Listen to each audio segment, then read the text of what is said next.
Chapter 11. The Yankee in Search of Adventures. Well, there never was such a country for wandering liars, and there were both sexes. Hardly a month went by without one of these tramps arriving, and generally loaded with a tale about some princess or other wanting help to get her out of some faraway castle where she was held in captivity by a lawless scoundrel, usually a giant.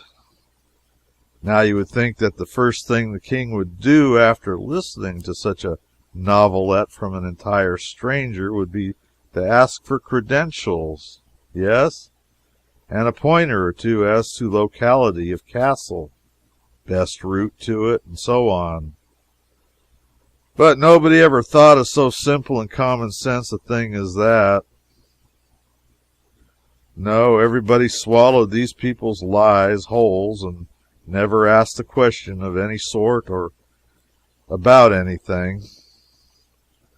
Well, one day when I was not around, one of these people came along, and it was a she one this time, and told a tale of the usual pattern. Her mistress was a captive in a vast and gloomy castle, along with 44 other young and beautiful girls, pretty much all of them princesses. They had been languishing in that cruel captivity for 26 years. The masters of the castle were 3 stupendous brothers, each with 4 arms and 1 eye.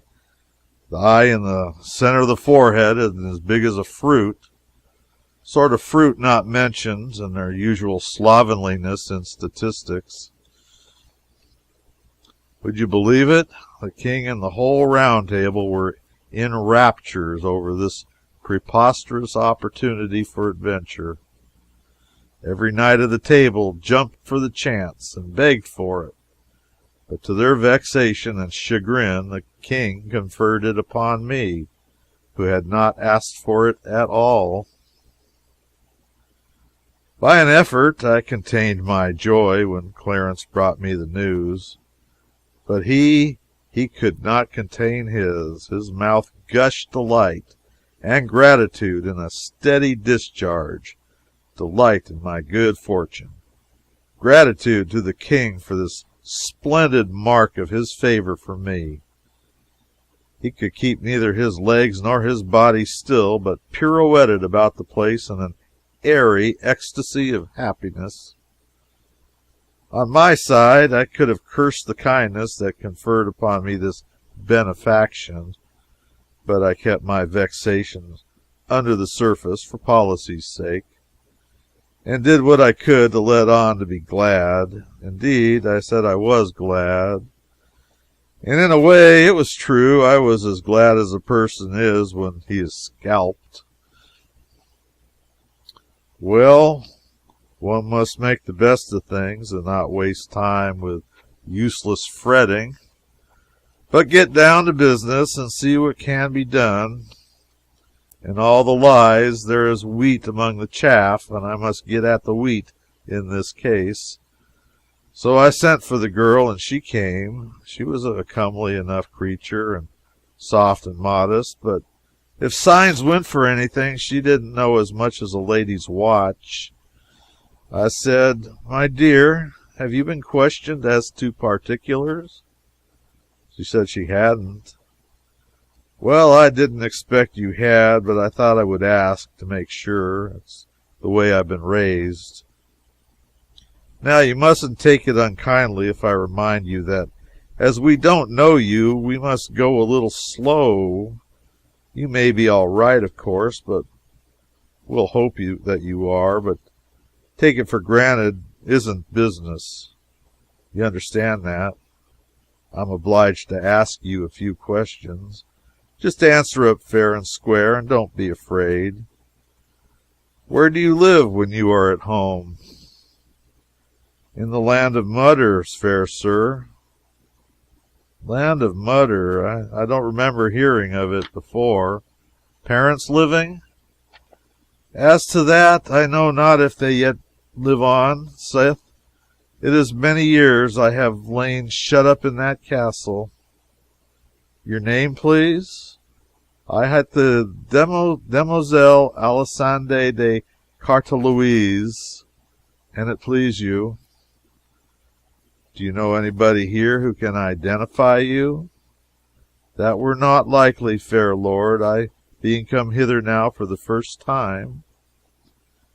Have you brought any letters, any documents, any proofs that you are trustworthy and truthful? Of a surety, no, and wherefore should I? Have I not a tongue, and cannot I say all that myself?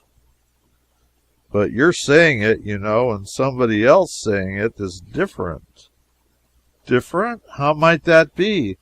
I fear me I do not understand. Don't understand? Land of, oh, you see, oh, great Scott, can't you understand a little thing like that? Can't you understand the difference between your... Why do you look so innocent and idiotic? I, in truth, I know not. But an it were the will of God? Yes, I reckon that's about the size of it. Don't mind my seeming excited. I'm not. Let us change the subject. Now, as to this castle with 45 princesses in it, and 3 ogres at the head of it. Tell me, where is this harem? Harem? The castle, you understand. Where is the castle? Oh, as to that, it is great and strong and well beseen, and lieth in a far country. Yes, it is many leagues. How many? Ah, fair sir, it is woundily hard to tell, there are so many, and do so lap the one upon the other, and being made all in the same image, and tinched together with the same color, one may not know the one league from its fellow, nor how to count them except they be taken apart, and ye wit well it were God's work to do that, being not within man's capacity, for ye note. Hold on, never mind about the distance. Whereabouts does the castle lie? What's the direction from here? Ah, please you, sir, it hath no direction from here, by reason that the road lieth not straight, but turneth evermore. Wherefore the direction of its place abideth not, but is sometime under the one sky, and anon under another. Whereso if ye be minded that it is in the east, and wend thitherfore, ye shall observe that the way of the road doth yet again turn upon itself by the space of half a circle, and this marvel happing again and yet again and still again, and it will grieve you that you have thought by vanities of the mind to thwart and bring to naught the will of him that giveth not a castle a direction from a place except it pleaseth him, and if it please him not, will the rather that even all castles and all directions thereunto vanish out of the earth, leaving the places wherein they tarried desolate and vacant, so warning his creatures that where he will, and where he will not, he... Oh, that's all right, give us a rest. Never mind about the direction. Hang the direction. I beg pardon. I beg 1,000 pardons. I'm not well today. Pay no attention when I soliloquize. It's an old habit. An old, bad habit, and hard to get rid of when one's digestion is all disordered with eating food that was raised forever and ever before he was born. Good land, a man can't keep his functions regular on spring chickens 1,300 years old. But come, never mind about that. Let's have you got such a thing as a map of that region about you. Now, a good map, is it peradventure that manner of thing which of late the unbelievers have brought from over the great seas, which being boiled in oil and onion and salt added thereto doth... What? A map? What are you talking about? Don't you know what a map is? There, never mind. Don't explain. I hate explanations. They fog a thing up so that you can't tell anything about it. Run along, dear. Good day. Show her the way, Clarence. Oh, well, it was reasonably plain now that why these donkeys don't prospect these liars for details. It may be that this girl had a fact in her somewhere, but I don't believe you could sluice it out with a hydraulic, nor got it with any earlier form of blasting, even if it was a case of dynamite. Why, she was a perfect ass, and yet the king and his knights had listened to her as if she'd been a leaf out of the gospel. Kind of sizes up the whole party. And think of the simple ways of this court. This wandering wench hadn't any more trouble to get access to the king and his palace than she would have had to get into the poorhouse in my day and country. In fact, he was glad to see her, glad to hear her tale. And with that adventure of hers to offer, she was as welcome as a corpse is to a coroner. Just as I was ending up these reflections, Clarence came back. I remarked upon a barren result of my efforts with the girls, hadn't got hold of a single point that would help me to find the castle. The youth looked a little surprised or puzzled or something, and intimated that he'd been wondering to himself what I wanted to ask the girl all those questions for. Why, great guns, I said, don't I want to find the castle? And how else would I go about it? Well, sweet your worship, one may lightly answer that, I ween. She will go with thee. They always do. She will ride with thee. Ride with me? Nonsense! But of a truth she will. She will ride with thee. Thou shalt see. What? She browse around these hills and scour the woods with me alone? And I as good as engaged to be married? Why, it's scandalous. Think how it would look. My, the dear face that rose before me. The boy was eager to know all about this tender matter. I swore him to secrecy, and then whispered her name, Puss Flanagan. He looked disappointed and said he didn't remember the Countess. How natural it was for the little courtier to give her a rank. He asked me where she lived. In East Hart. I came to myself and stopped, a little confused. Then I said, never mind now, I'll tell you sometime. Might he see her? Would I let her see her some day? It was but a little thing to promise, 1,300 years or so. He's so eager, so I said yes. But I sighed. I couldn't help it. Yet there was no sense in sighing, for she wasn't born yet. But that is the way we are made. We don't reason where we feel. We just feel.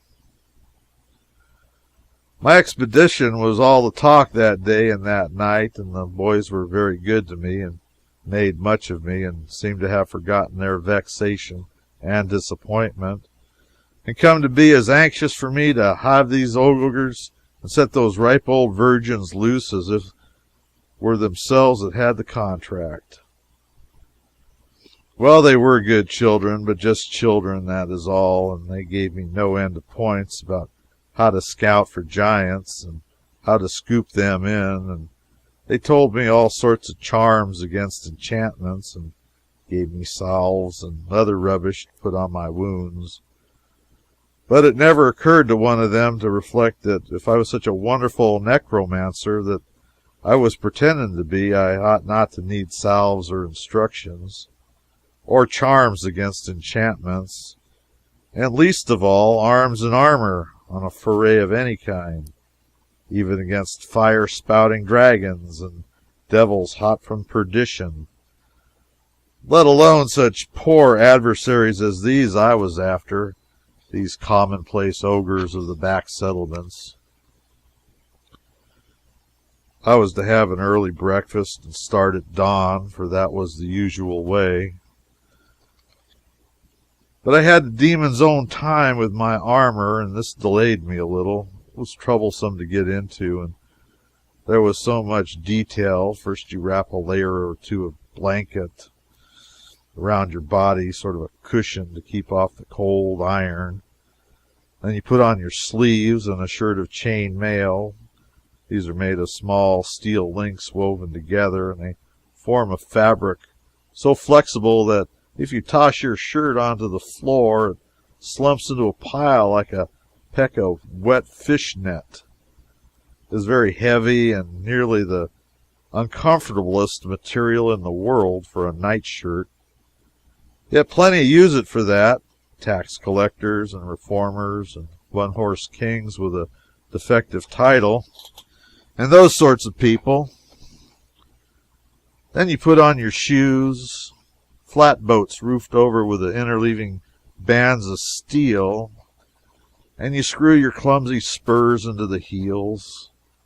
Next you buckle your greaves onto your legs and your cusses onto your thighs, and then come your back plate and your breastplate, and you begin to feel crowded.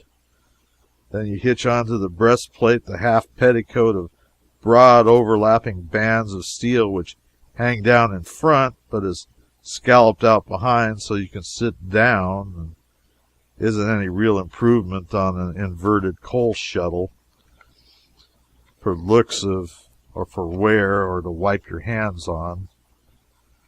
Next, you belt on your sword, then you put on your stovepipe joints onto your arms, and your iron gauntlets onto your hands, then your iron rat trap onto your head, and with a rag of steel web to hitch onto it to hang over the back of your neck. And there you are, snug as a candle in a candle mold. There's no time to dance. Well, a man that is packed that way like a nut isn't worth the cracking. There's so little of the meat when you get down to it by comparison with the shell. The boys helped me, or I never could have got in. Just as we finished, Sir Bedivere happened in, and I saw that as like as not I hadn't chosen the most convenient outfit for a long trip. How stately he looked, and tall and broad and grand. He had on his head a conical steel casque that not only came down to his ears, and for a visor had not only a narrow steel bar that extended down to his upper lip and protected his nose and all the rest of him. From neck to heel was flexible chain mail, trousers and all, but pretty much all of him was hidden under his outside garment, which of course was of chain mail, as I said, and hung straight from his shoulders to his ankles. And from his middle to the bottom, both before and behind, was divided so that he could ride and let the skirts hang down on each side. He was going grailing, and it was just the outfit for it, too. I would have given a good deal for that ulster, but it was too late now to be fooling around. The sun was just up. The king and court were all on hand to see me off and wish me luck. So it wouldn't be etiquette for me to tarry. You don't get on your horse yourself. No, if you tried to, you'd get disappointed. They carry you out just as they carry out a sun-struck man to the drugstore and put you on and help get you to rights and fix your feet in the stirrups, and all the while you do feel so strange and stuffy and like somebody else, like somebody that's been married on a sudden and or struck by lightning or something like that and hasn't quite fetched around yet, and is sort of numb and can't just get his bearings. Then they stood up the mast that's called a spear in its socket by my left foot, and I gripped it with my hand. Lastly, they hung my shield around my neck, and I was all complete and ready to up anchor and get to sea. Everybody was as good to me as they could be, and a maid of honor gave me the stirrup cup her own self. There was nothing more to do now but for that damsel to get up behind me on my pillion, which she did, and put an arm or so around me to hold on. And so we started. Everybody gave us a good-bye and waved their handkerchiefs or helmets, and everybody we met going down the hill and through the village was respectful to us, except some shabby little boys on the outskirts. They said, "Oh, what a guy," and hove clods at us.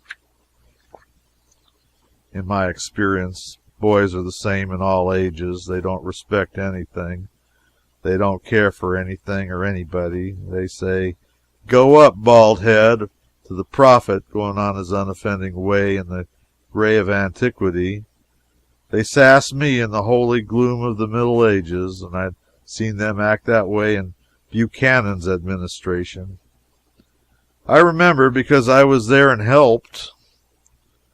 The prophet had his bears and settled with his boys, and I wanted to get down and settle with mine, but it wouldn't answer, because I couldn't have got back up again. I hate a country without a derrick.